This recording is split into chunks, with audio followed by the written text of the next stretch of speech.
and Christian. Now, before we start, may I request again everyone to please stand and pause for a while for the singing of the national anthem.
Doa sebelum belajar. Bismillahirrahmanirrahim. Rabbi zidni ilman warzuqni fahma. Artinya, ya Allah, tambahkanlah aku ilmu dan berikanlah aku rizki akan kepahaman.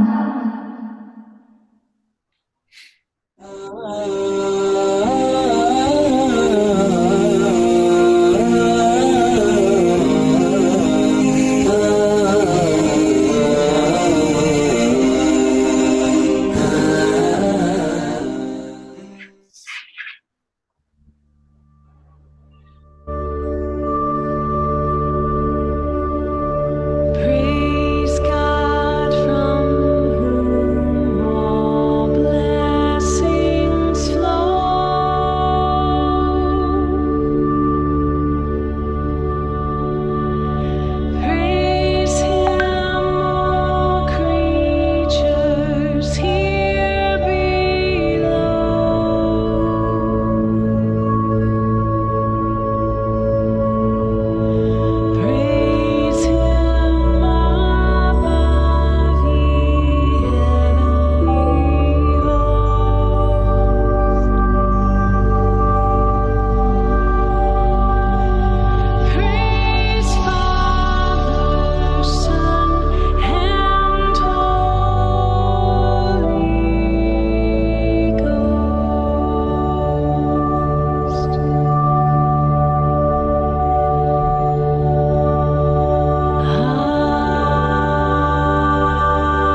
Thank you so much again. And now, since this is our last day of our webinar series, we would like to request from the Chairman of the Council of Higher Education Research and Development, Professor Edi Swandi Hamid, to give us a remarks and also to close this webinar series. Thank you very much, Ms. Menete Gonzalez. Honorable the Education and Culture Attaché of Indonesia in Manila, Dr. Lili Nurlaili, distinguished speakers, Dr. Rodrigo Vasquez, Lopiga from PUP, and also Dr. Syahrir and Mr. Nasrullah from Muhammadiyah Universities, Dr. Jordan Gunawan, the Chairman of International Office of Muhammadiyah, and also my colleague, Dr. Adam Yerusalem from the Council. Distinguished participants, ladies and gentlemen, good morning. Assalamualaikum warahmatullahi wabarakatuh. First of all, praise our gratitude to the God, Allah Subhanahu wa Ta'ala, who has given us with good health and great opportunity to join this webinar series. Second one, again, I would like to convey the apology from Colin Arshad, our chairman, because he has a meeting also in the same time this morning. Ladies and gentlemen, for these last days of the webinars, I would like thanks again to the speaker for today, both from Manila and from Muhammadiyah, and to all the participants who will take part in the last day of this webinar. Our activity, the webinar series on COVID-19, has been going on for 5 days. Today is the last days, which we'll listen to the presentation from Dr. Lili, our Education Culture and Attaché, and also Dr. Rodrigo Vasquez, Dr. Syahrir, and Mr. Nasrullah. I think this webinar series would not have been possible without the initiative and support of Dr. Nurlaili, our Atdikbud, our attaché in Manila. For the past 5 days, she has allocated her valuable time to organize this activity. Therefore, on behalf of the council, I would like to thank Dr. Nurlaili. Hopefully, this activity will become her deeds of worship, which will receive a reward, pahala from Allah Subhanahu wa Ta'ala. Ladies and gentlemen, during this 5 days seminar, we are, I think, not only discussion about the COVID-19 impact to education sector, but there are also discussion about the implementation of the MOU that was made a year and a half ago, both with PUP and also Centro Escolar University. Yesterday, for example, from the CEU had offered to exchange students program. I think this is something concrete programs which can be followed up by us immediately. This is because most of PTM, Perguruan Tinggi Muhammadiyah, Muhammadiyah Higher Education Institution, have also done it with many other universities in the world, especially in Asia, such as with Thailand, Malaysia, Brunei Darussalam, Korea, Cambodia, Japan, and others. And also, we can send our staff to study in CU or PUP, especially for Ph.D. program. So there are many opportunities for us to cooperation can be scheduled between Muhammadiyah and Manila Higher Education Institution. I hope Mr. Jordan, who attend also in this morning, the chairman of International Office of Muhammadiyah, and all management of the International Affairs of Muhammadiyah College, to be able to follow up the everything that has been discussed, and we take advantage of all of the opportunities. I think enough my closing speech this morning. Once again, on behalf of Central Board of the Council of Higher Education Research and Development of Muhammadiyah, I would like to say thank you very much for your participation in this webinar series. And also thanks for your attention. Nasrullah Wassalamualaikum warahmatullahi wabarakatuh. Okay, before I close by saying Alhamdulillahirabbil alamin, the webinar series officially closed. Thank you very much. Thank you. Alhamdulillahirabbil alamin. Thank you so much, Professor Eddie. Thank you also to our participants and also to our speakers and to all the administrators of the Muhammadiyah University. Thank you for the collaboration and also for the support as well. Thank you very much. And now we will proceed to our next program, which is the presentation of our speakers. First, we have the keynote speaker. We have here again the Education and Culture Attaché of the Embassy of Republic of Indonesia, Dr. Lili Nurlaili. Thank you, Mbak Manet. Good morning, everybody. My honorable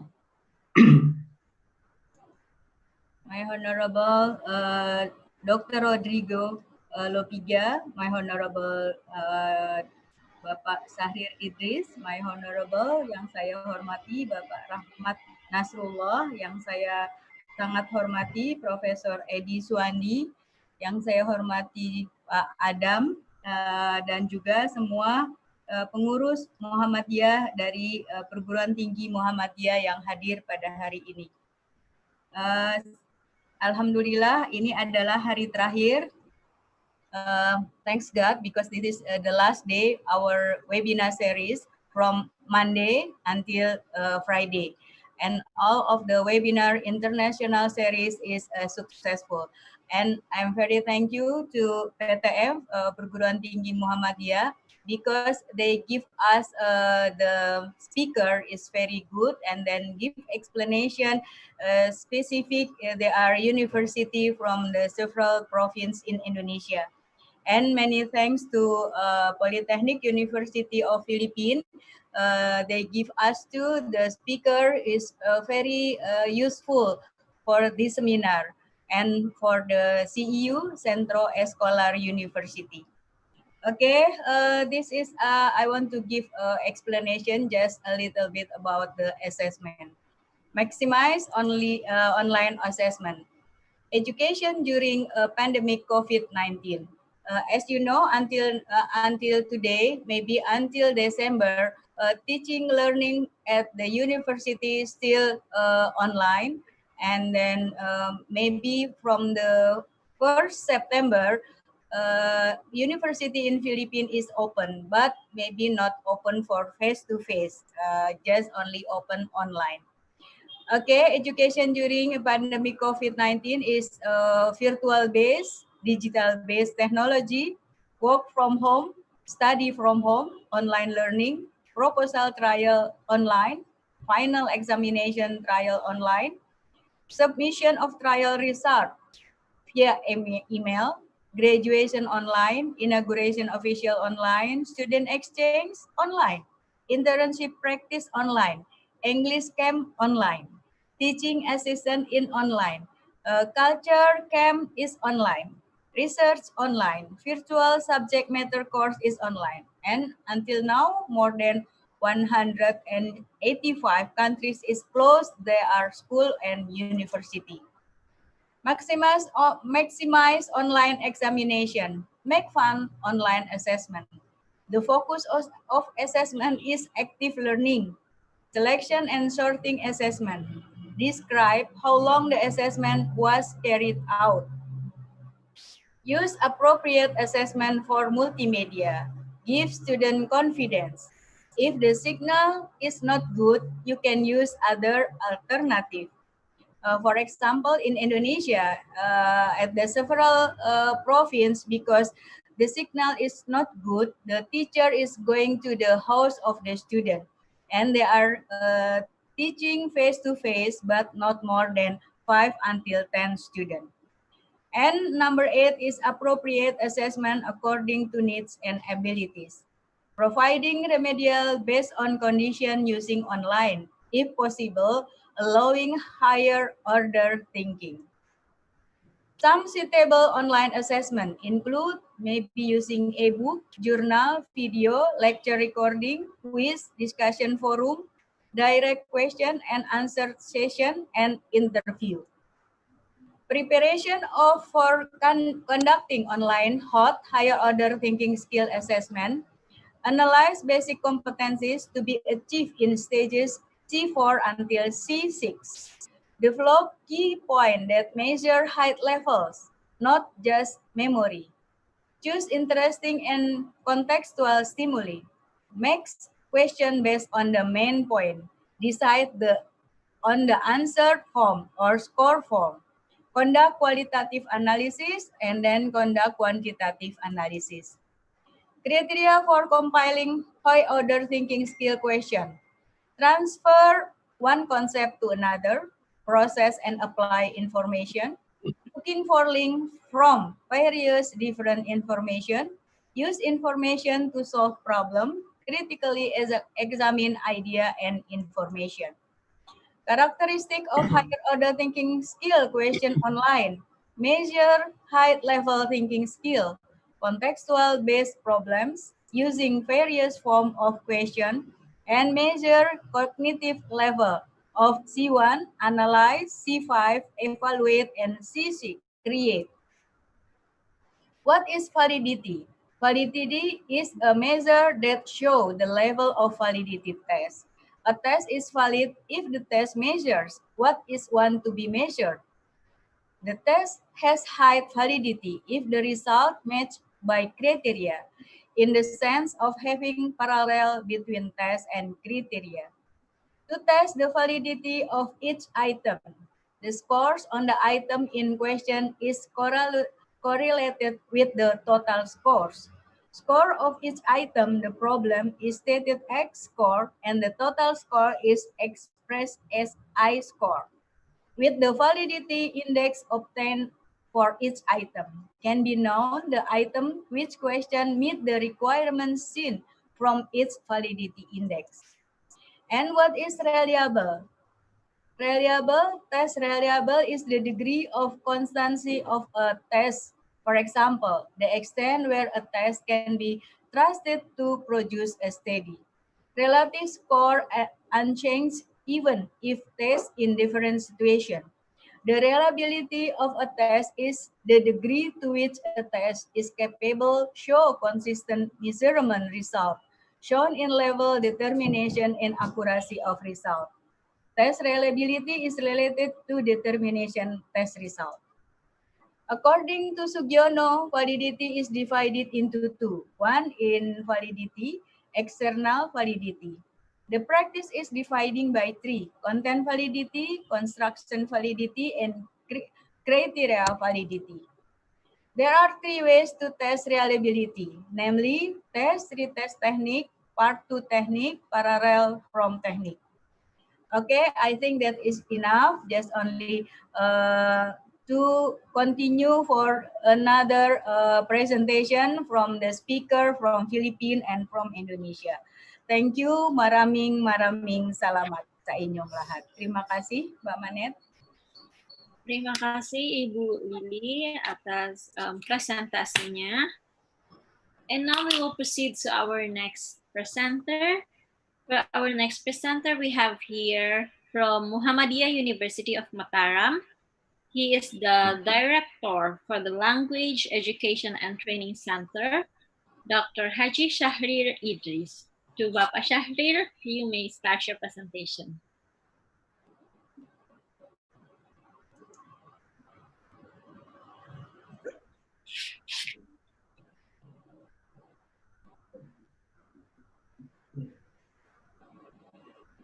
Hello, Assalamualaikum warahmatullahi wabarakatuh. Can you hear me? Yeah. Okay, can you see the screen? Yes. Okay. Good morning, ladies and gentlemen. Magandang umaga. Yeah, as we know that our topic today is generating valid and reliable assessment for online learning. I am Dr. Syahrir Idris from the Universitas Muhammadiyah Mataram, Indonesia. My presentation will be outlined as follows: a personal introduction followed by Universitas Muhammadiyah Mataram in brief, the university policy on online distance learning in brief, and assessment. I am Dr. Syahrir Idris. I graduated from the University of Mataram and received my Bachelor's of English Education, S.Pd. Then I continued my study to the University of Texas at San Antonio, taking the program Bicultural Bilingual Studies with the concentration in English as a foreign language. Then again in the year of 2011, I pursued my Ph.D. in the same college and university in the program of culture, literacy, and language. In terms of working experience, I've been teaching since 1995, right from this current university, Universitas Muhammadiyah Mataram. But in between 1995 to 2019, I was a non-tenured lecturer because at the time I was teachers, principal, and school supervisors in West Lombok. Then now I've got the experience of teaching while I was in the University of Texas at San Antonio, both as teaching and research assistant for 5 years. Then starting in the year 2019, exactly at September the 1st, I became the tenured lecturer at my current university, that is Universitas Muhammadiyah Mataram. Now I would like to introduce my campus or institution. Yeah, it's going to take about 2 to 3 minutes about the university profile. You are going to watch the video.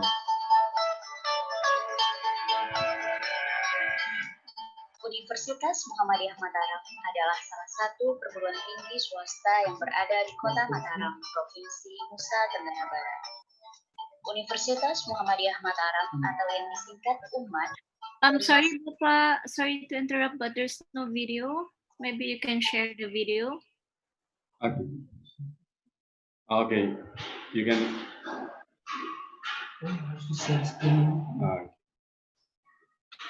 Yeah, let me share it.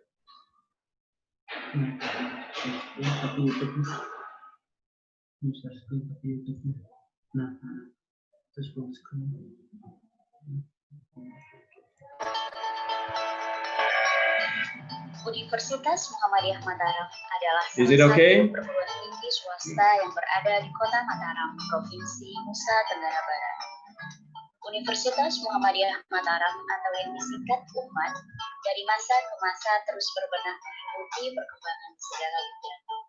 Hal tersebut merupakan bentuk refleksi dan komitmen umat agar bisa menjadi yang lebih baik demi mencerdaskan dan mencerahkan kehidupan nusa dan bangsa. Saat ini, umat memiliki 7 fakultas dan 25 program studi dengan jumlah mahasiswa 7.171. Sampai wisuda periode Maret kemarin, alumni umat mencapai 19.944 sarjana strata 1 dan diploma 3 dari berbagai jurusan. Dalam proses menuju universitas yang berdaya saing di kawasan ASEAN, berdirinya tanggal 25 Juli 1980 sampai saat ini, umat telah banyak mengalami pasang surut dan dinamika yang sangat tinggi. Di dalam rencana induk pengembangan universitas, saat ini umat akan menuju tahap ketiga berdaya saing secara nasional. Itu artinya umat harus mampu menyiapkan secara komprehensif segala kebutuhan menuju daya saing institusi, seperti penyempurnaan tata kelola, menyiapkan sumber daya manusia yang berkualitas, keuangan yang tangguh, fasilitas yang berstandar, mahasiswa dan lulusan yang kompeten, riset dan pengabdian pada masyarakat yang teruji, penjamin mutu yang profesional, dan tentunya internalisasi nilai-nilai Islam yang otentik bagi semua. Dalam kiprahnya sebagai penyelenggara pendidikan tinggi dan sebagai salah satu perguruan tinggi Muhammadiyah, umat berfungsi sebagai Center of Excellence within the region, terutama di bidang pendidikan, penelitian, dan juga pengabdian pada masyarakat. Selain itu, umat juga berfungsi sebagai driving force gerakan dakwah dan tajdid Muhammadiyah yang melintasi zaman untuk terwujudnya masyarakat Islam yang sebenar-benarnya. Dalam mewujudkan visi dan misi tentu tidaklah mudah, apalagi di tengah arus perubahan yang begitu deras dan cepat. Fondasi moral dan ilmu pengetahuan dalam berkompetisi harus dibangun dengan sangat kokoh. Segenap sivitas akademika Universitas Muhammadiyah Mataram telah berkomitmen akan terus memberikan inspirasi dan kontribusi terbaik demi umat yang unggul dan islami serta persyarikatan Muhammadiyah yang berkemajuan. Assalamualaikum warahmatullahi wabarakatuh. Umat pilih yang terbaik.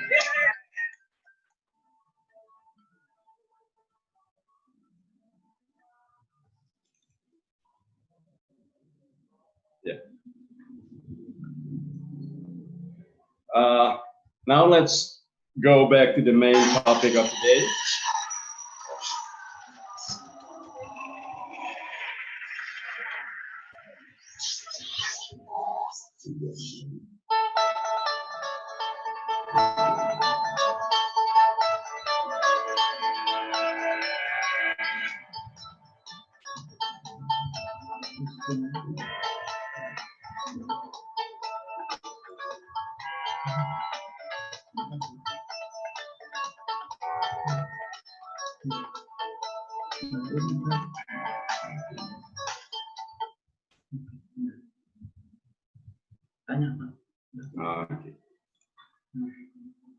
Okay.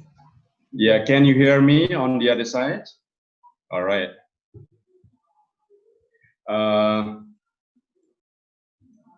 Okay, let's go back to the main topic of today. Now let me introduce the university policy on online distance learning. Starting from this coming semester, actually, the university management has instructed all faculty members to use Moodle as teaching platform during the pandemic.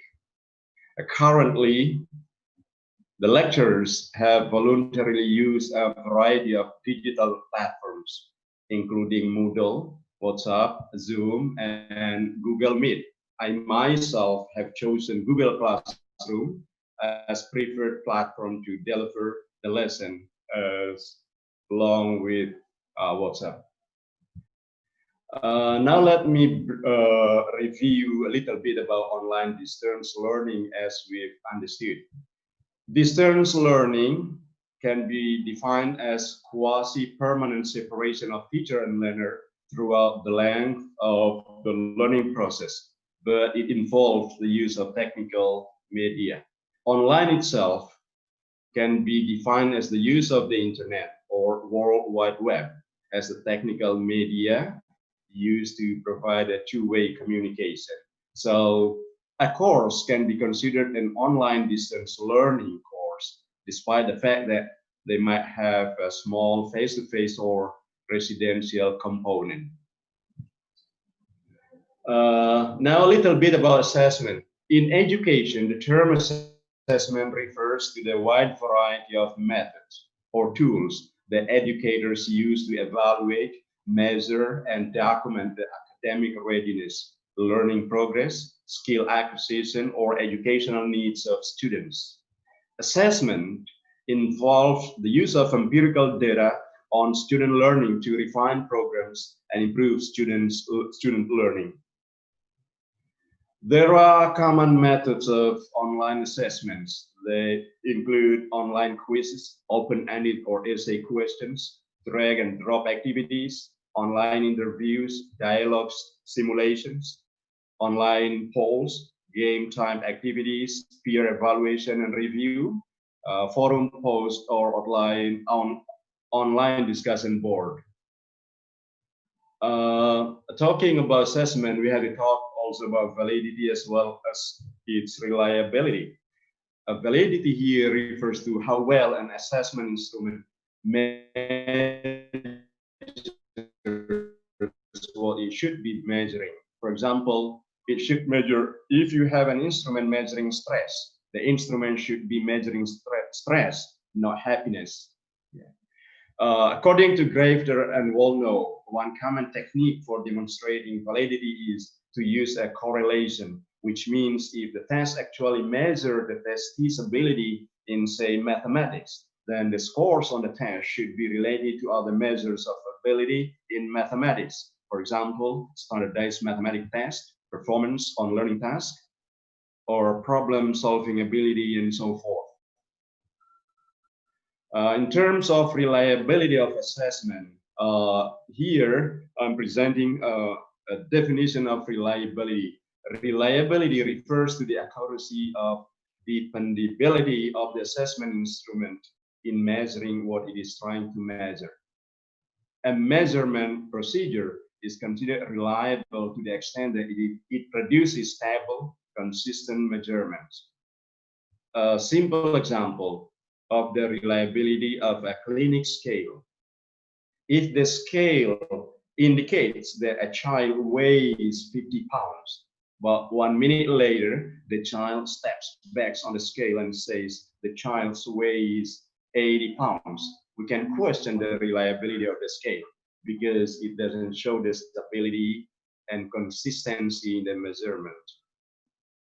So, by valid and reliable assessment, we mean that the assessment is or measures what it should be measuring, and it produces stable, consistent measurements. Now I would like to turn to my own practice using the online distance assessment, generating valid and reliable assessment, my practice using Google Classroom. Rather than choosing assessments that have been robustly developed, I chose to develop the assessment by myself based on a couple of considerations as suggested by other scholars and practitioners. So I listened carefully to what the other colleagues tell me about in order to create the valid and reliable assessment.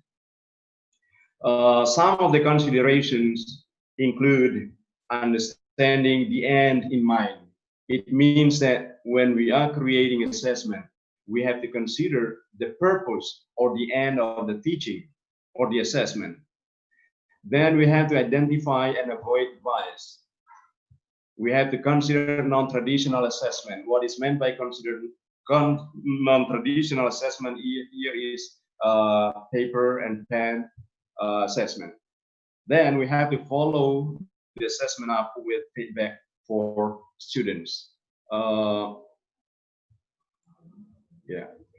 I would like to provide the examples of my assessment generating using Google Classroom as examples. For example, when I'm presenting the assessment while teaching, I instructed the students, for example, to watch the video.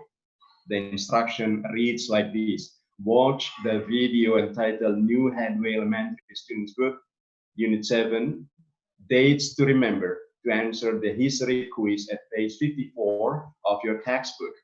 Submit your response by this Saturday midnight. Another example of instruction for the assessment is that watch the video about 25 most important events and give your own opinion regarding the 5 out of 25 most important events that may have impacted your own life or the life of the people in your country. Give the reasons for why you chose those 5 events rather than the other events. Give your response to this posting by Saturday midnight. Along with the instruction for assessment, I instructed students to watch the video example. Why video rather than just printed instruction? I really would like students to integrate language skills, i.e. listening, reading, and writing in one unit of lesson and assessment. This is the examples of quiz I sent out to students. Hopefully the hyperlinks work well for today. Okay, quiz for unit 7. Yeah, based on the video the students were watching, I created some question like this. When was Bill born? And then I created a test like this one. He blah, blah, blah in 1991. A was born, B is born, C will be born, D gets born. Yeah. The second question, for example, Henry Ford sold the first Model T blah, blah, blah 1908 from, in, and on. Yeah. These 2 questions are also testing the student's ability in the structure, the very basic structure. Yeah, these are, in terms of reading, for example, question 5 to 7 are based on the text below. The lunar landing module landed on a part of the moon called Sea of Tranquility at 8:17 in the evening on the July the 20th, 1969. I'm sorry, Bapa. I think you're These are the examples I presented to my students, and I guess we are closer to the end of this presentation. Okay. Okay. Good. Yeah. I would like to get out of these examples to continue by my presentation.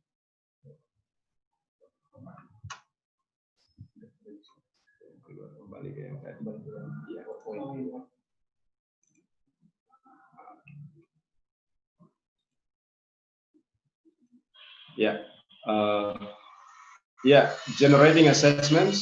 Now I'd like to show the examples of students' response through online with the questions or assessment that we made.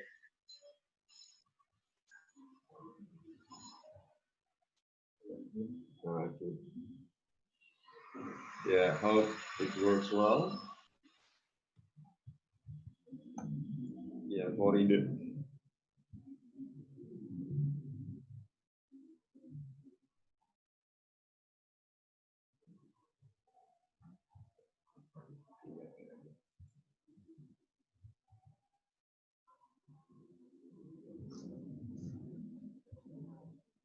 Yeah, sorry, it takes time a little bit. Yeah.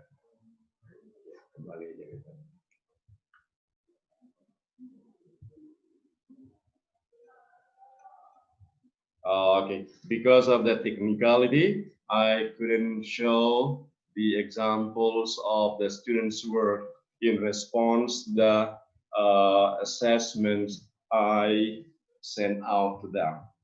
And this is the end of the presentation. Thank you very much for your attention, and I'll be more than glad to take some questions if any. Thank you. Thank you so much, Bapa. Syahrir for your presentation. First, you shared about the Muhammadiyah University in Mataram. Thank you for sharing to us. And also, you mentioned also the validity and reliable. And you mentioned in your presentation, like, for me, I guess, and hopefully for others as well, for the teachers, that on generating this valid and reliable assessment, the teacher first, I guess, they should identify and avoid bias. And I guess I agree with your assessment. So first, they should identify and avoid bias, and also this, you have to follow up the feedback from the students, since the assessment is for them. So we have to hear from them as well. What can they say about the assessment? Again, thank you so much, Bapak Syahrir, for your presentation. You're welcome. And to the participants, if you have any questions, you may type it in the Q&A. And then later, after our presenter, after all the presenter presentation, we will raise your questions to them. Sekali lagi kami ingin mengucapkan kepada peserta, jika ada pertanyaan, silahkan mengetik pertanyaan di bagian Q&A, dan nanti pertanyaan-pertanyaannya akan kita sampaikan setelah semua pembicara selesai memaparkan presentasinya. And now we will proceed to our next presenter. Our next presenter for today we have here he is the faculty member of English program of STIKAS Muhammadiyah Kendari, Mr. Rahmat Nasrullah. To Mr. Rahmat, you may start your presentation. Okay, thank you, Ms. Manite.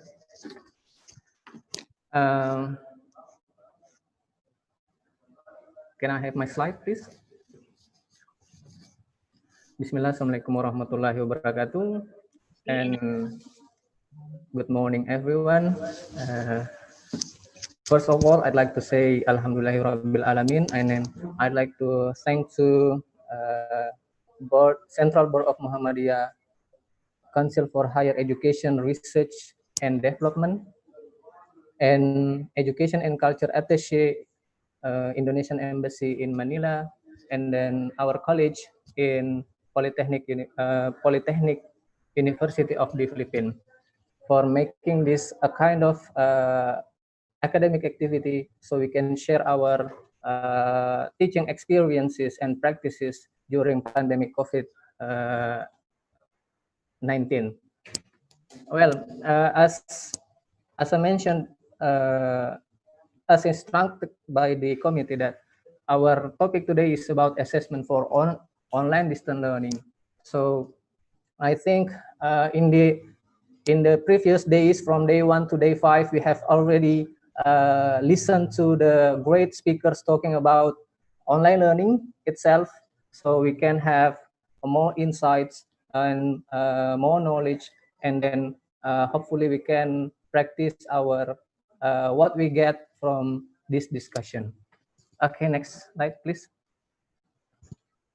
So before I go further, I'd like to give overview of our campus, our university, Universitas Muhammadiyah University of Kendari is located in Kendari. So that's the capital city of Southeast Sulawesi province. So we are welcoming, and then for anyone or any university, so we can collaborate and cooperate with another academic that has really good impact for our institution. Anyway, we have 7 faculties, and then 18 study programs in it. So, for example, we have Islamic study faculty, education faculty, agricultural faculty, marine and fishery faculty, engineering faculty, law and faculty. And then also our vision and mission. Next, please. I'd like to highlight our vision and mission. So our vision is become University of Excellence in Science, Technology, Arts, Culture, and Human Resources in the manner of the competitiveness bertakwa and berakhlakul karimah, or piety and virtue. And our mission, the first one is to develop the knowledge of science, technology, arts, and cultures based on the Islamic values and demands of the times in order to envisage the truthful Islamic community. The second one is to develop human resources with competitiveness according to public needs, demands of the times, pious and virtuous. And then the last one is to develop and empower community through education, research, community service, Islamic teaching, and then kemuhammadiyahan. So that's our vision and mission. And then we also have excellencies that we cover in the next slide. Our excellencies is A, B, C, D, E. We cover it. So A is for Ahlakul Karimah or moral accountability. And then B stands for bilingual proficiency. And then C is computer and information technology. D is discovery ability. And the last one is E, entrepreneurship oriented. So this is our excellencies of Muhammadiyah University of Kendari. Well, I think that's the overview of Muhammadiyah University. So I'd like to focus on the issue today that's about assessment for learning itself. So as I said that in these 5 days, I think we have really got lots of inputs that very valuable to our teaching. So what I mean is assessment for learning itself is enable teachers to use information, about the students' knowledge, about the students' understanding, about the students' skills, and also to provide feedback. What comes after assessment itself is to provide feedback so the students can monitor their learning, so the students can motivate themselves, so and the students can improve their learning, and then also to meet the learning outcomes that has been set by the students, by the teachers. And then I think I need to highlight the learning model shift. So from the traditional learning, we have face-to-face learning that take place fully in the classroom. And then around several years ago, we have already recognized introduced with blended learning, which is the mixture of face-to-face and online. And then also the last one is because of the COVID outbreak, so our students need to be pushed, or all of education institution need to have e-learning, distance learning, which is full online classroom. Really, whether we want or not, we have to, as I said, the learning must go on. Next, please. Based on the, I highlight some challenges or problems that faced by the students and teachers in e-learning, and then I think this is I can summarize too with other presenters material. For example, the first challenge is content preparation. This is I think one of challenges, because teachers need to move on from the material that base face-to-face classroom base to digital material. So I think this is gonna be one of the challenge. The second one is commitment and discipline. Both for students and teachers need to be committed and disciplined to the class. For example, they have to pay attention to the class schedule. For example, what time the class begins, what day the class is that, and so on and so on. And also the third one is teacher preparedness. This is I think related to the knowledge of the teacher to operate tools, online or platform for teaching, and then how to deliver the material in online classes. So this is and then how to design the learning, and then how to pick up the learning material or even the media that will be used in the class. And I think this is gonna be most of Indonesian institution face the problem is the quality of internet connection, because of our internet infrastructure is not very good at some remote areas in Indonesia. Yes, go on, please. Well, I'd like to pinpoint some challenges that we face in Muhammadiyah University of Kendari. Our students actually 70% is from regencies that from Southeast Sulawesi province. So we still have students who cannot join the class because of their internet connection. For example, they have to move to another village, or they need to go to the mountain to get internet connection. So we need to think of this. And then only 3% of our students stay or live in the city, in the capital city. So our universities face the same, I think, with the last university, previous universities with internet connection.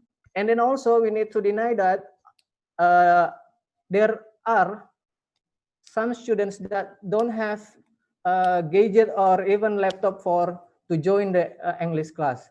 This is, I think, from our monitoring.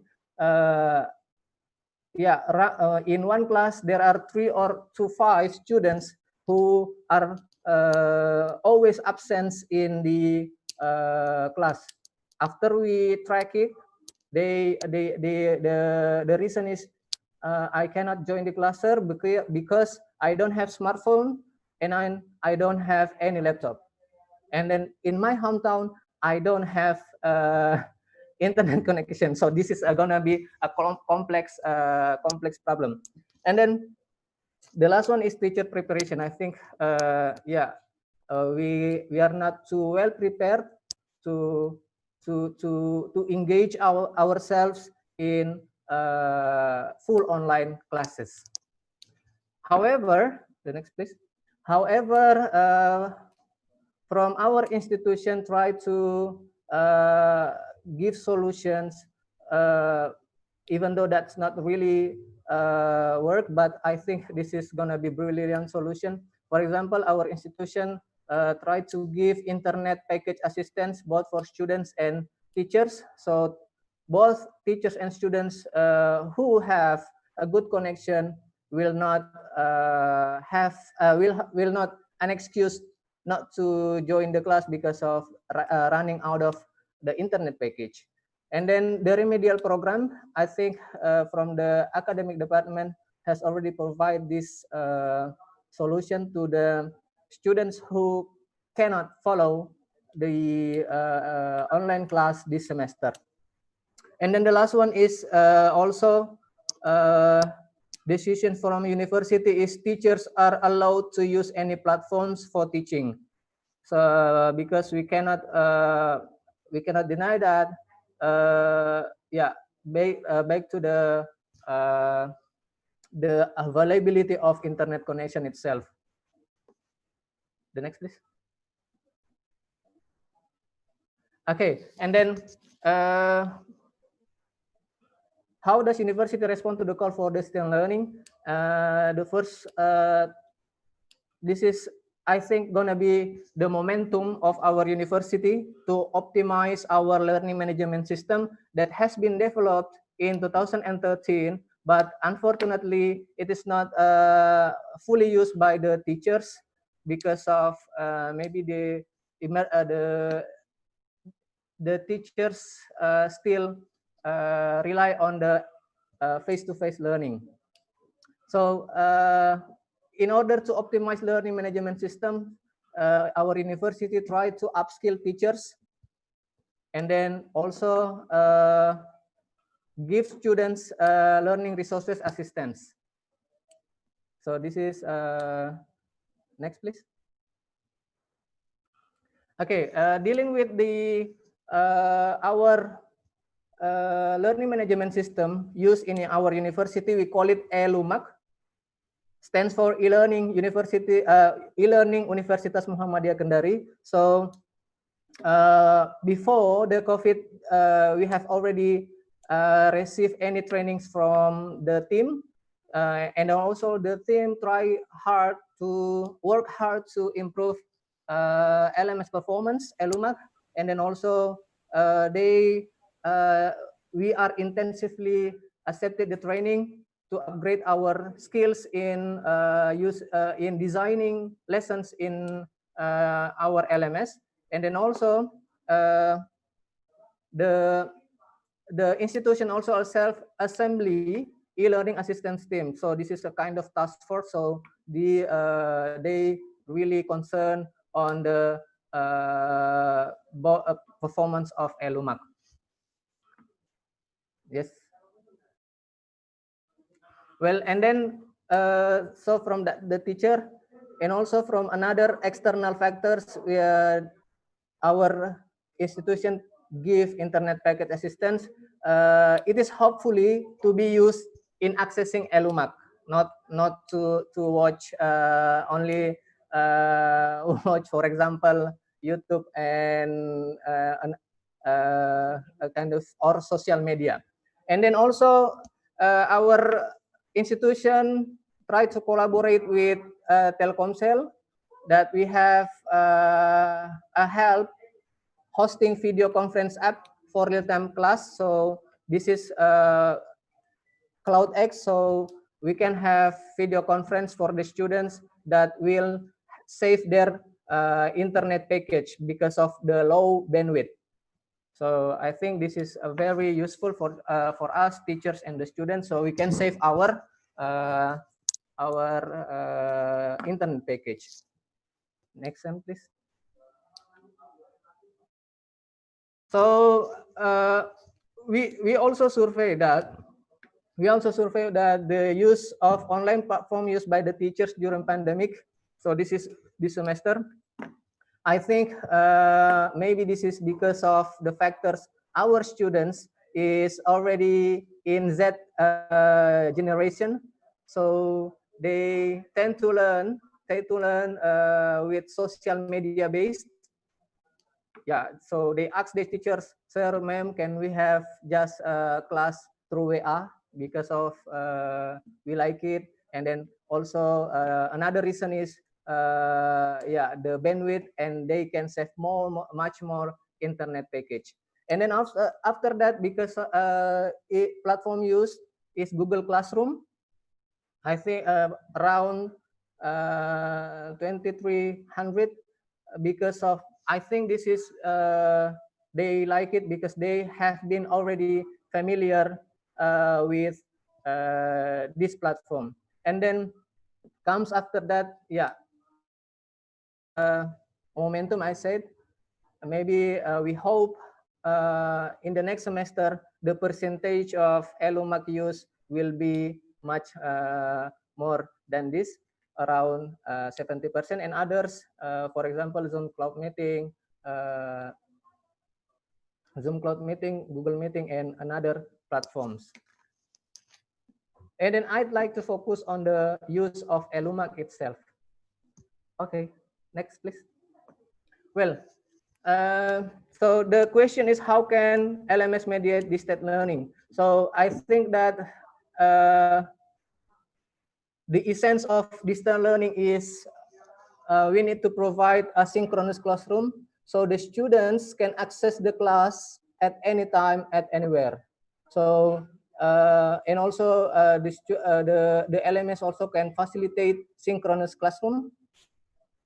The next one is, in the LMS there are variety of activities. So for example, text-based material, visual, audio, video conference, and etc. So the teachers only need to provide the material so they can put on their account. And then the next one is a variety of assessment that we will be talking about. So variety of assessment form, both for formative and summative, both to know to check students' understanding, or even to measure students' achievement during semester or for midterm or final term. And then the last one is LMS also have a feature to give a detailed feedback so the students can monitor. So I'll be talking about this. So what comes after assessment is not only about grading, but also how we provide feedbacks so the students can motivate themselves to learn, can monitor their learning. Next, please. So, for example, I said there are a variety of learning activities. For example, in this, we have quiz, we have discussion forum, we have reading activity, and then we have chat room. So this is, I think, very useful for the students, so we can avoid the boredom of the students, and also the students can, if they want to repeat learning, they can only access their account, and then they can only access their classes. Yes, next please. Yeah, next. Well, this is one of example of formative assessment that I made with this fill in the blanks, so the students on a listen and then choose the missing words and complete the paragraph. Next, please. Yeah, and also we can have a kind of multiple choice task. So the students, from reading, the students answer and then choose the right answers. Next, please. Yeah. So all of the recap of the students is the students can see their grade. The students can see how they achieve their learning. So for example, they got 85 from 100. The second student got 87 from 100. Yes, next please. Yes, as I say that that's really important. After what comes after assessment is feedbacks gives motivation to the students. So as Dr. Lili said that assessment should be fun, and then should engage after learning. So I think what comes after assessment is how to motivate the students through feedback, and then to evaluate our teaching and learning process, and then to describe what has been achieved by the students and what the students need to improve in the next learning. And also the last but not least, because of in online class we have separation. The teacher and students are not in the same at the same room. So I think we need to the touch of social presence here. We need to build what I call relationship between the students through feedback, because this is the importance of feedback in here, to give the sense of touch that online class do not have, with which is really different with face-to-face classroom. So our emotional bond between the students, we don't lose our emotional bond between the students and teachers. Yeah, we can say we can provide feedback, either positive feedback, a kind of praise, for example, good job, well done, fantastic, awesome, and etc. Or also we can have feedback that's that's to encourage students to learn. For example, you're almost there. All you need to do is blah blah blah blah blah, and so on and so on. Yes, the next please. Yeah, this is for example, I think the students after collecting and then collecting their summative tests, and then after being graded, so they can have grade, for example, grade 86 from 100, and then we can attach the comments, feedback comments. For example, congratulations, you have real done, good job, well done. See my feedback below, so we can this is so we can make feedback in detail. Good job, for example. Yes, the next. Yeah, your rating has improved very well.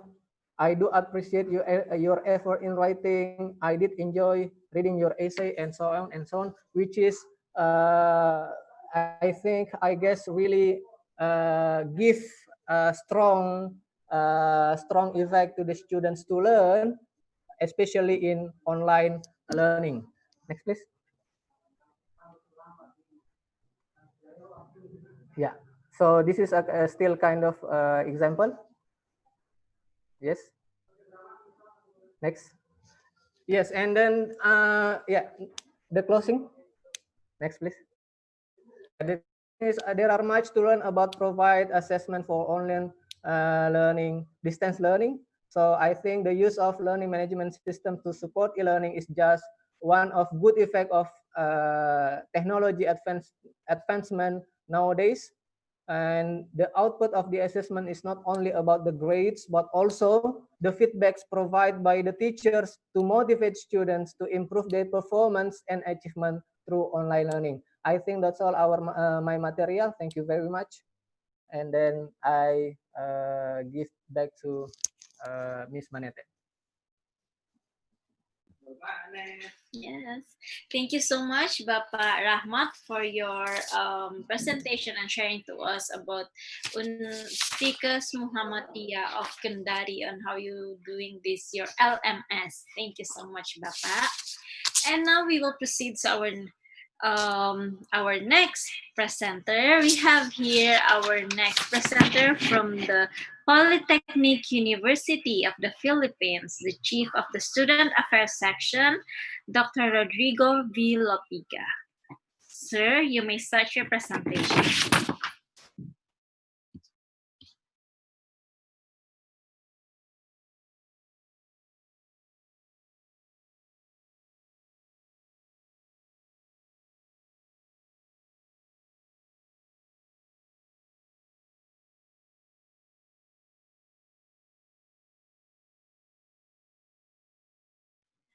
I'm sorry, sir, you are still mute. Okay. Can you hear me now? Yes, sir. Okay, thank you. So first, I'd like to greet our Indonesian counterparts, Dr. Lili, Professor Edis Wandi, Yardan Gunawan, Kantor at Tikbud, Sharin Idris, Diktilitbang, Barnon Admin, Rahmat Nasrullah. Of course, I'd like also to greet Manet. And also, I'd like to greet Dr. Manuel M. Muhi, the president of PUP, Director Carla Bien, and also Professor Alberto Gilio, the executive vice president of PUP, and my professor in ICT back then. Okay, so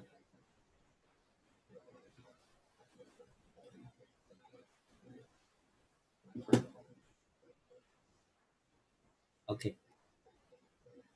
So for the outline, I will be discussing introduction, definition of terms, description of valid and reliable tests, characteristics of a good test, steps to follow in test construction, validity, reliability, and standardization, preparing a test for online assessment.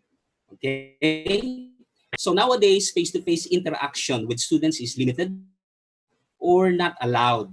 So there is a need to really develop a valid and reliable test and generate these tests for online consumption.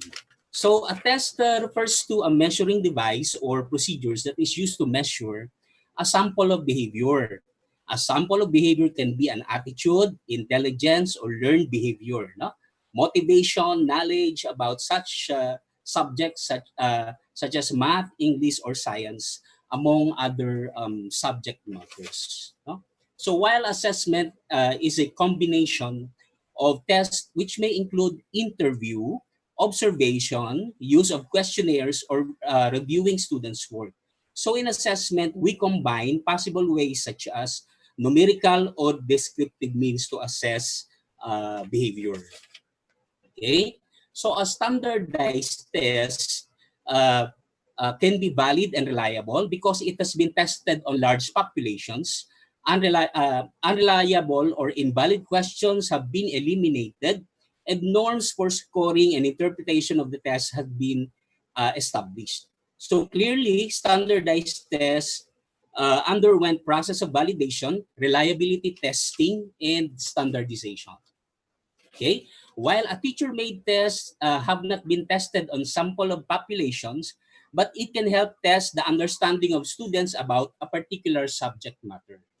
Okay, so psychometrics is a field of study concerned with the theory and technique of psychological measurement of knowledge, abilities, attitudes, and personality traits. Basically, psychometrics is concerned with individual differences such as intelligence, learning, attitude, among others. A valid and reliable test is objective and standardized measure of a sample of behavior. Sample of behavior could be, again, intelligence, motivation, knowledge about a particular subject matter. Okay? The purpose of a reliable test, especially for education and psychology, is that number one, comparison of two or more individuals in terms of a particular aspect of traits. Number two, a group of people may be compared on the same trait. For example, the mean IQ of a particular group or mean score of students in math. Okay? So the characteristics of a good test are as follows. Number one is objectivity. This means a group of experts agreed that each item of the test is essential. Okay? So another is objectivity of items. The items must have uniformity of order, of presentation, no? Maybe from easy to difficult, or maybe alternative depending on the preference of the test constructor. Okay? Another is objectivity of scoring. This means uniformity of scoring, interpretation of scores, including the process of administration of the test. Okay?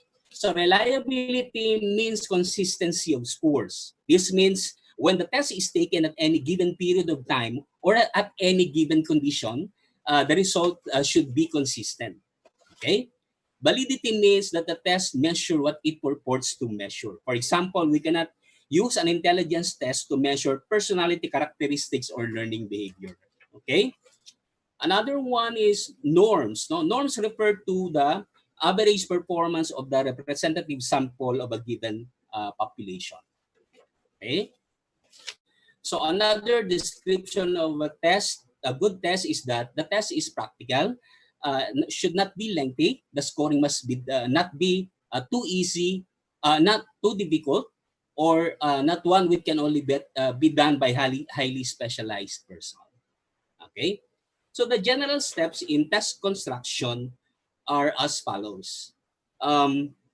Development and reliable test requires thoughtful and sound applications of established principles of test construction. Okay? So the test constructor should have technical skills and knowledge in statistical analysis. Okay? So first, before you start developing a test, you should have a knowledge in generating in Gerald Bloom's taxonomy. So we have six hierarchies here. Per level 1 is remembering, level 2 understanding, up to the last level, which is creating. Okay? And you also have to, in this slide, you also have the Bloom's taxonomy in educational objectives. So here we have knowledge, comprehension, application, analysis, synthesis, and evaluation. So you also have to consider in preparing for the construction of the test, the test blueprint, which you can revise later on. Okay. So in this example, we have 100 items spread out in different uh, course objectives and also the course content. Okay. So another example of a test blueprint, this maybe is in nursing. 120 items spread out into different categories and the course objectives. Okay, so these are the the steps in test construction. Okay, after deciding the preliminary things to consider, the test constructor may now go ahead with the following steps. No? Planning, writing of the test, preliminary administration of the test, reliability of the final test, validity of the final test, preparation of norms for final test, and preparation of manual and reproduction of the test. Okay, so in planning, you have to consider the following. No? The first step in test construction should be careful planning. So you, at this stage, the test constructor addresses the following issues. No, so definition of the construct. So you have to clearly define, for example, intelligence. What are you going to get to measure in terms of intelligence, and then the objective of the test, the population and the sample, the content of the test format and the type of instructions. Okay, so another thing to consider in test construction is in the first part is the test administration. You also have to consider the test administrator's qualification and professional competence, the probable length of time and statistical methods to be used, the methods of sampling, ethical and social considerations, interpretation of scores, and the manual reproduction of the test. Okay, so you have to really consider all of those things. No, so in item writing, you have to consider the following: the expertise of the test constructor.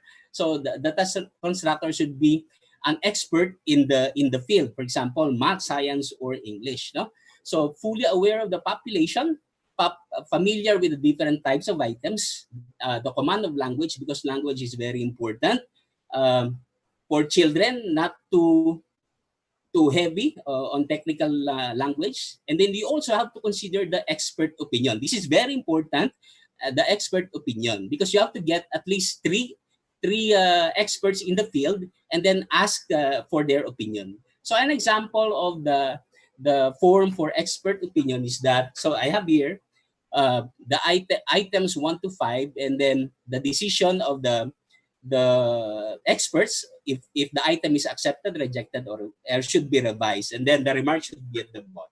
All right, and then you have to consider cultivating rich sources of ideas. So you have to have different sources of ideas, such as textbooks, journals, discussions, among others. Right, and then the characteristics of a good tester are as follow. The items are clear, not too easy, not too difficult. The items should be the discriminating power of the items. When we say discriminating power, this is comparing the number of people with high test scores who answered that item correctly with the number of people with low scores who answered the same item correctly. So that is discriminating power. The item should be direct to the point, clear and reading, and independent of its meaning. Meaning the item should not be double-barreled. Okay, so that it should not be confusing. Okay, so the number of ideally should be 25 to 30 items to get a reliability coefficient of 0.8. 0.8 is very high. I'll show you later the reliability testing results. No? An item writer should always write almost twice the number of items to be retained. Okay, why? Because some items will be should be deleted later on. Okay, so at least more than 50% of the items should be made. Okay, so we also have to consider the arrangement of the items, no? If it is alternative form, matching type, multiple choice, etc. And then in the preliminary administration, when the tests have been modified considering the suggestions and criticisms given by the expert, the test is said to be ready for experimental tryout. Okay, so in the experimental tryout, you will determine that the bigness and weakness of the test items. You will also determine the difficulty level of each item. You will determine the average time limit, no, and then determines appropriate length of a test, and then you will be able to identify weakness in directions, okay, in giving the test.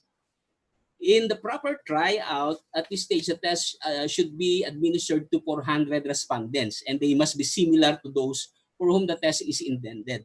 And then, for the proper tryout, you will be able to, the item will be carried out for item analysis, okay? So, you will determine the item difficulty, discriminatory power of the items, effective, and also the effectiveness of the distractors, no, in terms of multiple choice, etc.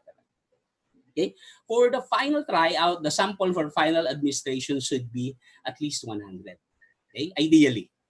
And then the reliability of the final test. For this purpose, we check the reliability of the test if it indicates consistency of scores. And then a correlation coefficient can be used to assess the degree of reliability. If a test is reliable, it would show a high level of positive correlation. Okay? And then this is a sample of the test items wherein item number 1 should be deleted because it did not pass the level of Cronbach's alpha to be considered. Okay, so for Cronbach's alpha, we have excellent is 0.9 and above, 0.9 to 0.8, acceptable for 0.8 and 0.7, 0.7 and 0.6 questionable, 6 and 5 poor, and 5 and below unacceptable. All right. So the types of reliability are the following. So we have the test retest reliability, alternative form reliability, and the split half method. So in the test retest method, you give the participants the same test on 2 separate occasions. Okay, so the correlation should be high. No? So in this example, high correlation should be 0.5 to 0.5 to 0.7. Okay, so another is alternative form or alternate form. The 2 equivalent forms of the test are administered to the same group of examinees. So there will be 2 forms, Form A and Form B. So you should administer the test to the respondents, and then you get the correlation of the 2 tests, between the 2 tests. Okay. Another one is a split half method. The test is technically splitted into half, odd and even. So the item should be divided into 2, through odd even form, and then you check the correlation between the two types of items. Okay. And then the validity of the test should be considered. No? Validity refers to extent to which the test claims to measure, no, or what it claims to measure. So we have the different types of validity: phase validity, construct validity, and criterion-related validity. In the phase validity, anyone can examine the test, including the examinee. So they may develop an informal opinion if the test will measure according to its purpose. Okay, so phase validity alone is insufficient in establishing that the test is measuring what it claims to measure. But at least in terms of the looks, the test should be valid according to people. Okay, so another one is construct validity, meaning construct validity 6, agreement between the theoretical concept and a specific test or procedure. So in creating a test, you should have a theoretical concept, okay, and the item should be written according to that theoretical concept. Okay, so next is the criterion-related validity, wherein comparing the test to another measure or procedure which already have been demonstrated to be valid. So if you are going to construct a test for mathematics, then you should compare it to the result of the previously established test in mathematics. Okay? And you also have to consider the norms. The norm is defined as the average performance of scores of a large sample representative of a specified population. So in general, if you have an IQ range of 90 to 109, then you'll have an average IQ level. Okay. So we have different types of norms: age norms, grade norms, percentile norms, and standard score norms. Okay. And then in the preparation of the manual for a production of the test, you have to consider include the following in the manual. So psychometric property of the test norms, the references, and the printing of the test and the manual, or to come up with an online copy of the final form of the test. Okay. So this is an example of the online assessment. So the first one is the traditional assessment submitted online. So there are different applications and tools to be that you may use. So I have heard a while ago the use of Moodle, no? Okay, so but I use Google Drive, no, for my tests, no, and an example of research that I'm making currently is the level of stress and life orientation among students of a state university in Manila during COVID-19 pandemic and in enhanced community quarantine. So this is life orientation test formatted in Google Drive, and then this is the perceived rating, stress rating scale, and then this is a sample of the result of the test. Okay, this is ready, can be downloaded from the Google Drive in Excel format. So this is now ready for statistical analysis. Okay. So in summary, the process of developing a valid, reliable, and standardized test takes a long process. No? Knowledge in statistical analysis and interpretation is very important in doing validation, reliability testing, and standardization of tests. The input of experts is very, very, very, very important. No? Developing a valid and standardized test is very important, especially nowadays that we are dealing with the new normal. Okay, so these are the tests that I have made: attention span inventory, motivation inventory for students, the Filipino profanity index, and currently I'm making intelligence test for Filipinos. Okay, so finally I'd like to leave you this quote: at school we study and learn before we take the test. In real life we take the test first before we learn. At school we know when will be our quizzes, midterms, and final examinations. In real life, we do not know when or what our final test will be. Okay, so these are my references, and thank you very much. Thank you so much, Sir Rodrigo, for that very informative presentation. Thank you so much again. And now we will have our next program, which is the question and answer. As of now, we have some questions here. And to our participants, if you would like to ask some question again to our speakers, kindly type it in the Q&A. Kepada peserta webinar, jika ada pertanyaan, kami harap dapat diketikkan di bagian Q&A. And now we have here our first question. I assume this one is addressed to Bapak Syahrir. The question is from Mr. Medi Trilaksono. How to assess or measure the learning outcome or capaian pembelajaran that students learned in all their lecture? Is there any kind sample instrument assessment about learning outcome assessment?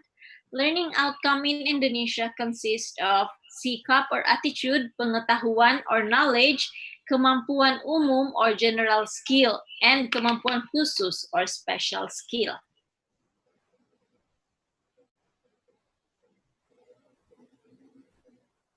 I'm sorry, Bapak, you're still mute. Okay. Can you hear me right now? Yes, sir. Crystal clear. Okay.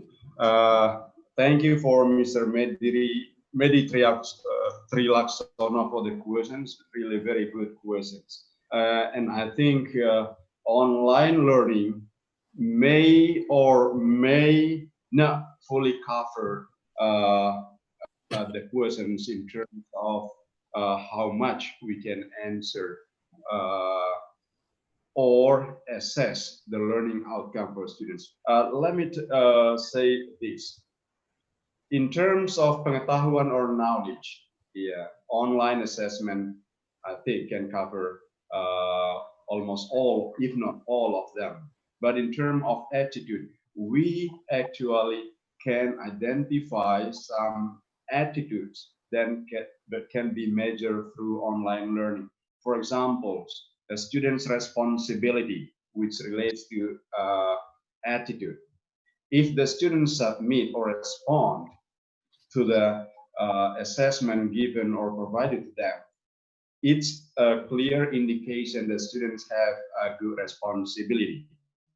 In terms of time, for another example, if the student can submit the test on time, again, it's a clear indication that students have a good attitude in terms of time management. And there are many other cases in which sikap or attitude can be measured through online learning. Another example about the general skill, let's say language skills, we can still test the students or assess the students' skills, let's say language skills. Yeah, we can ask the students to make a record about the answer given there. For example, okay, give me or tell me a little bit about your family. And then we can ask the students to record their voices using any devices and report it back to the teachers. This is, I guess, another example of how we can assess the students' skills in terms of language or language skills. In this case, I would like to say that for all knowledge, skills, and attitudes, we can measure the students' performance on those three domains. Yeah, I think that's the response from me. Thank you so much, sir. Hello? Thank you so much, sir. Okay, and now we have here another question from Miss Anna Yusman. This question is addressed to Mr. Rahmat. How is your learning model Swift application in yours? Please elaborate.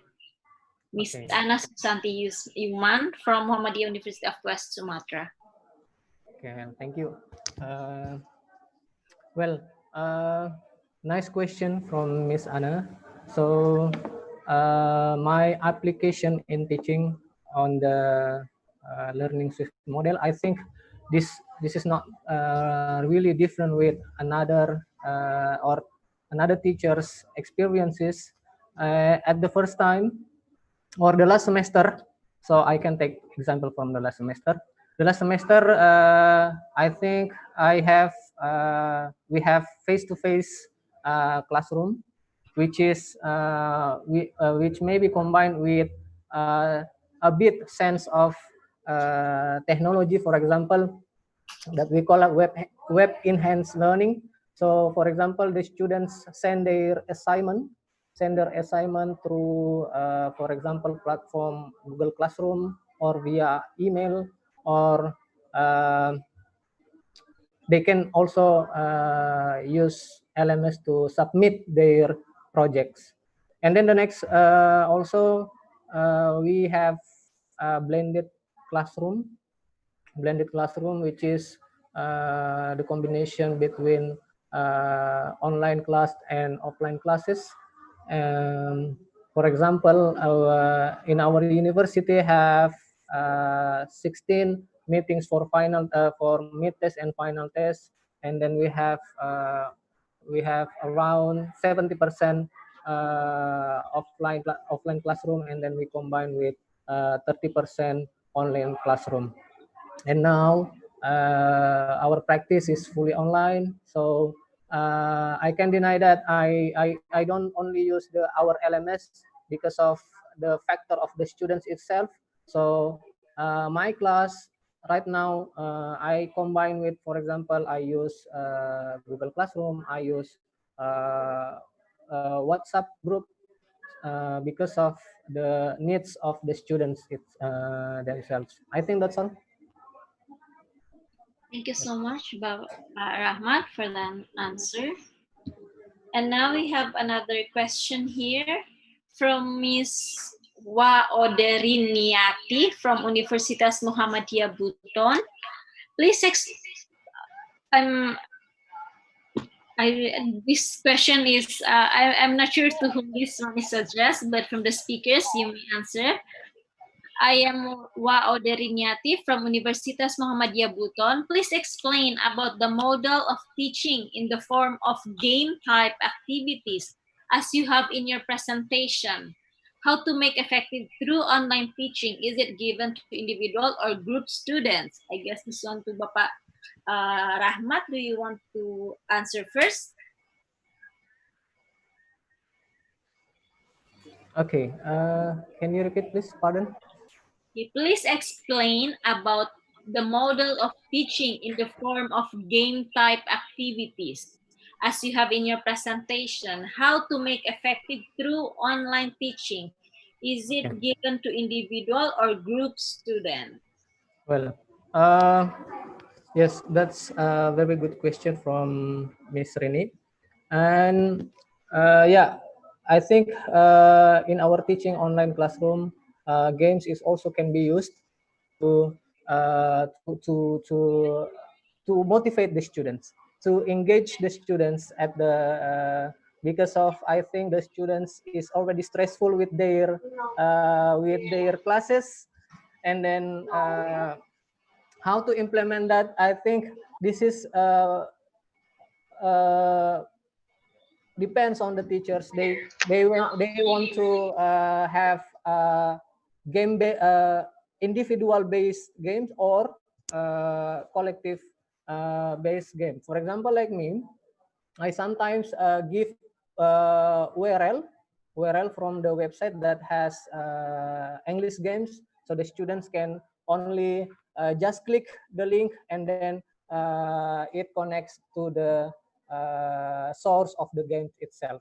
So that I think that the importance is really important to give the students motivation to engage them learning, and then any kinds of games, it depends on the objective of the lesson you want to achieve in that meeting. I think that's all. Thank you so much, sir. From Bapak Syahrir and Sir Rodrigo, do you want to add something? There are many group dynamic activities that can be used online. For example, show me, or for face-to-face it's bring me, but in online activity it's show me something. Okay, so a material or something. And then another one is question and answer. Okay, so those are some of the many group dynamic activities that you may conduct online. Thank you. Thank you, sir. Dari Bapak Syahrir, do you want to add something, Pak? Sorry, Bapak, still mute. Yes, Bapak, do you want to add something? Yeah, actually, there are a lot of games that we can play for students in order to avoid being stressful. Yeah, even by asking questions with a little bit addition of humor, then it's going to be a good for students. Yeah, let alone, for example, the student, we can provide them, for example, with a YouTube video, which is a little bit funny for them, and then we can ask the response regarding the funny or interesting video from the YouTube.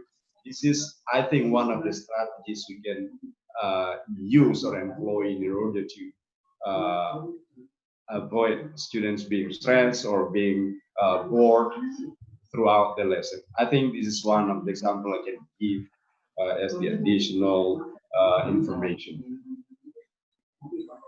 Thank you so much, Bapak. Another question.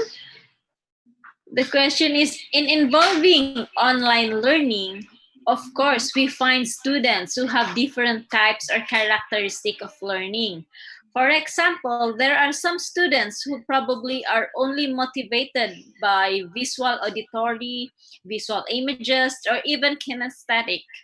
Are there specific strategies for designing classroom styles so that teachers can still meet students' needs in learning based on their type of learning?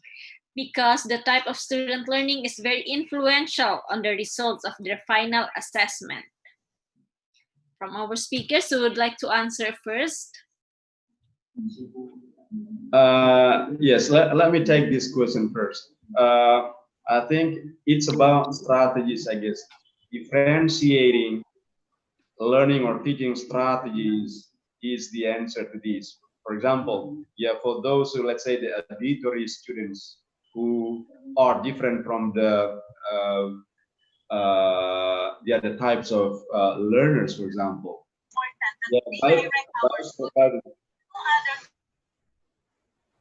Hello? Yes, sir. Somebody is speaking on the other side? Yes, sorry for that, sir. Yes, sir, you may continue. Okay, good. By differentiating the strategies, we can, I guess, cover most of the students in our classroom. If we use the strategy using auditory device, for example, it's good for the audio type of learners. If we can provide video, for example, it's gonna be good for a visual type of learners. If we can combine both audio and visual, then it's gonna be good for the combined types of learners in our class. So one method or strategy is not enough to address the different characteristics of students in our class. So we have to differentiate. The key term is here, differentiation of learning method or strategies. I think this is my response to the question. Thank you, sir. From other speakers, do you want to add something? Yes, sir, Rodrigo. There are the first is you should evaluate the students first. If the how many are visual, how many are kinesthetic, no, how many are auditory, and then you may design your teaching method according to the number of the respondents according to their learning preference. Thank you. Thank you, sir. Yes, sir. Okay, nice, very nice. I'd like to add some point that from the characteristic of the students, auditory and visual and auditory. I think we need to combine the lesson, the material we need to design, which can cover both or either types of the students. But for example, we have a kind of video. Make sure that video is not too long, so the students can get the point very short, so they don't have to watch a very long video. So make it smaller. It will be much better. Yes, I think that's all. Thank you so much, sir. And here another question addressed to Sir Rodrigo from Miss Maui Antetoco. Has PUP already decided for a tentative medium to administer these assessments? If yes, are you allowed to disclose the choices of the admin? Thank you. Actually, I'm not the one who should answer the question because we have the administration to decide.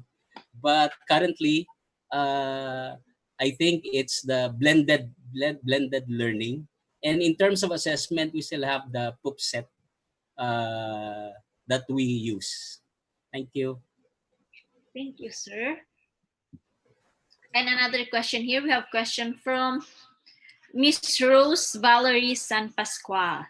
For virtual classes or learning, how do we ensure participants' attention or focus on the lecturers given their absorptive capacity and their listening or attention span? From the speaker who would like to answer first.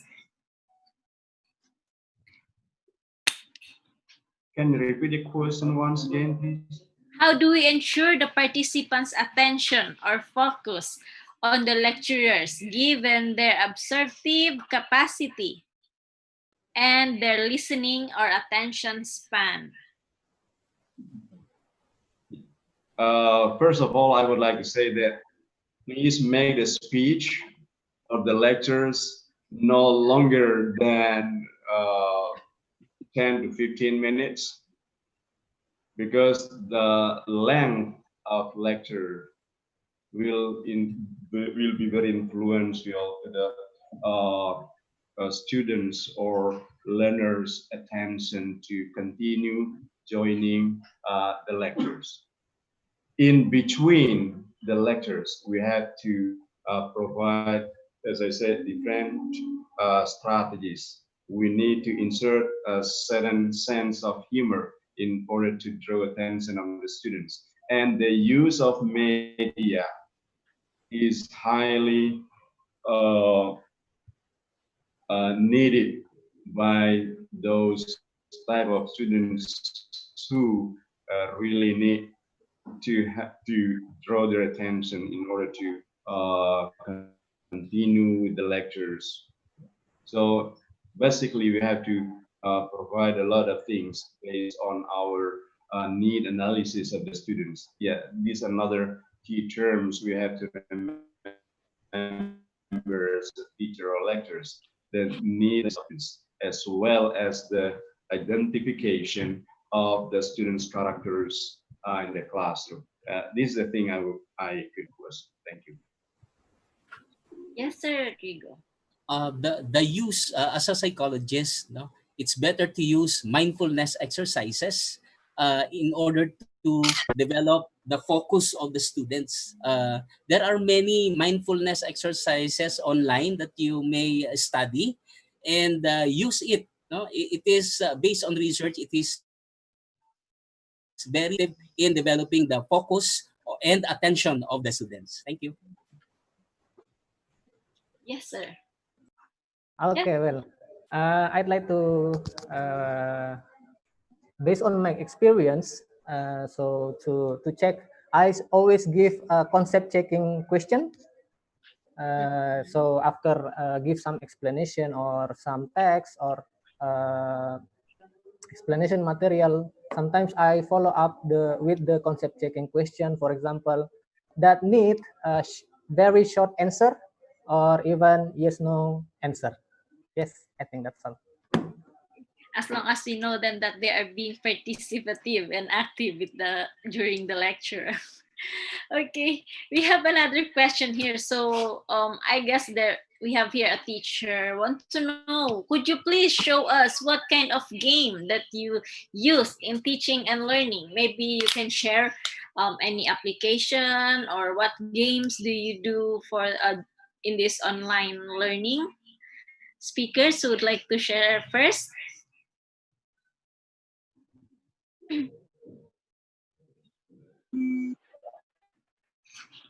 From the speakers, what kind of game that you use in teaching and learning? Yeah. You Okay. Let me take this question. In terms of teaching and learning in general, yeah, despite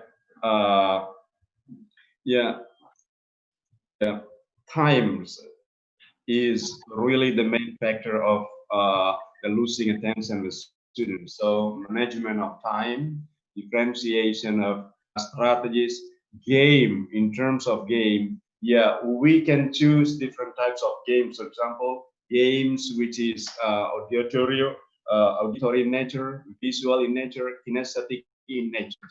When we are in the classroom, let's say huge classroom with long hours of lectures, let's say 45 minutes like theoretical things that we are presenting. The kinesthetic elements of game should be used. For example, we can ask our students to stand up all together and then do some activities. Yeah, like waving hands, nodding heads, or even walk in the classroom or ask each other about something. This is one of the strategy we can use to prevent students from being bored or losing their attention during the class time. I think it's the thing I can suggest. Thank you, Bapak. Any additional idea? Yes. Yes, yes. Bapak. Yeah, for games, there are lots of games we can use. But my experience, I always use vocabulary games because I teach English. So, for example, we can have puzzle or at when we have longer time, we can have categories. We can play online. So there are many games available. So that's for example. Thank you. Sure. Thank you, sir. Sir Rodrigo, do you want to add something? Maybe an example could be bring me your daddy or bring me your mommy and describe him or her. Okay, so those are some simple activities. Or bring me your latest, your oldest picture, for example. So there are many activities. So there are thousands of activities to mention. Thank you. So we don't have to rely on the application and the internet or in the. Okay, thank you so much, sir. Do we still have any other question here from our participants? If you have any question, you may type it in the Q&A, or some in the panelists, you may just raise a hand, and if you want to ask directly, you may. Do we have other questions or clarification, or would you like to share something? I guess where everyone is good. So now again, thank you so much to all the speakers, to Bapak Syahrir, to Bapak Rahmat, and also to Sir Rodrigo, and also to Dr. Lili Nurlaili. Thank you so much for the sharing of knowledge and ideas to all of us today. And this is our this is the last day of our webinar series. Thank you so much for the attention and participation to all the speakers and also participants. So before we end this, maybe we can hear some message from Ibu Lili Nurlaili. Do you want to say something, Ibu? Okay, terima kasih Mbak Manet. Thank you all of the participants and all of the speaker. Today is very nice and very useful information, a lot of implementation, and then you are very good presentation, and because a lot of question today. And then to closing ceremony today, I hope we can make join another webinar. And then if the Muhammadiyah want to know about open university for doctoral degree at PUP, maybe you just give me the name, how many lecture, and then we can make a Zoom meeting with the director of Open University at PUP. Thank you very much, and terima kasih buat semuanya, Bapak Rahmat, Pak Syahrir, Mr. Rodrigo Lopiga, and then Pak Bahrun, Pak Edi, dan Pak Adam semuanya. Terima kasih. Wabillahi taufiq wal hidayah. Wassalamualaikum warahmatullahi wabarakatuh. Waalaikumsalam. Selamat. Thank you. Terima kasih. Thank you so much. And now our generating valid and reliable assessment for online distance learning is now ended. Thank you so much to all participants. Have a nice day ahead. Terima kasih Pak Edi, Pak Bahrun, Pak Rahmat, Pak Syahrir. Bu Lili, sekali lagi atas nama Muhammadiyah, terima kasih yang luar biasa, mengawal penuh, menginisiasi. Waduh, malu saya sebetulnya Bu Lili. Terima kasih banyak. Thank you very much. Ya, mudah-mudahan kedepannya kita bisa kolaborasi lagi seperti permintaan yang kemarin-kemarin dari universitas. Ada yang minta review jurnal internasionalnya, kemudian ada yang minta research, kemudian ada yang minta apalagi ya, catatan saya ada. Nah, itu tinggal di follow up. Saya minta surat dari minta surat dari Muhammadiyah untuk saya follow up ke BIM-nya dan juga ke CEU, pelatihan untuk perawat ya, baik yang online maupun yang offline ya. Mungkin offline nanti untuk tahun depan, tapi yang online dia juga ada pelatihan perawat yang online. Mungkin itu saja, Bapak. Ada tambahan lagi ini yang di daerah Kendari sudah mau sholat Jumat ya, Pak ya? Masih ada setengah jam, Bu. Oh, masih ada setengah ya, jam. Oke. Setengah jam kan siap-siap Bapak untuk ya. cukur jenggot. Gunting kuku. Oke, terima kasih. Saya akan close ini dan sampai berjumpa kembali. Nanti sertifikat sudah ada di sana buat pembicara juga dan juga materi. Terima kasih. Wassalamualaikum warahmatullahi wabarakatuh. Waalaikumsalam warahmatullahi Tadi ada rapat 17-an. For participants, please don't forget to copy the link in the chat box for the certificate and also the materials. Please don't forget to copy it. Kepada semua peserta, terima kasih banyak atas semua perhatiannya dan jangan lupa untuk copy link yang sudah kami siapkan di bagian chat box untuk sertifikat dan juga untuk presentasi para pembicara. Sekali lagi terima kasih banyak and have a nice day ahead.